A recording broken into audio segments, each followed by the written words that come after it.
Mual aya asar, mual aya membekas di mana, mual aya ketenangan di hatena bener.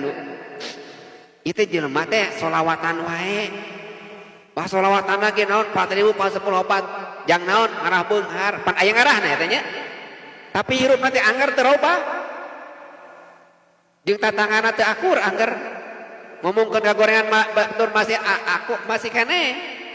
Masih kene gampang gede ambak masih kene padahal sok solawatan sabab solawatana karena haliah dunia lamun amalna karena Allah robah akhlak orang maka robah nyalira nyariosna bakal dijagi ku Gusti Allah teh mual gede ambak bakal nyaah kata tangga dan naon aya asar akhlak nawi ibadah teh kada aya asarna teh kitu nalika ibadah aya karena Allah mah aya asarna ngarobah akhlak tapi lamun ibadah lain karena Allah karena haliah dunya teu aya asar kana akhlakna jang dunya we matak menggembung dina hati cinta dunya hubud dunya nemawi kanggo pribados mah lamun hoyong aya ikhtiariyah amalan anu jang kangge dunya kedah dipisah bu tes ulah dah kengeng urang oge wasta'inu bisabri wassalah sungkeun ka Gusti Allah teh ku sabar jeung salat teh ngadoa nya teh urang hoyong aya ka hoyong mangga rek maca waqiah rek salawatan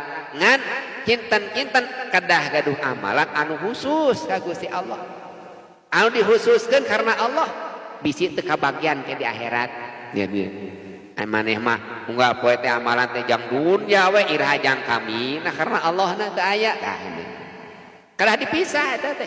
Matak aya amalan ikhtiariyah, aya amalan anu khususiyah.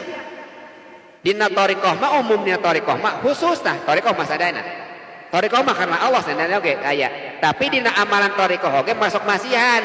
Kiai teh.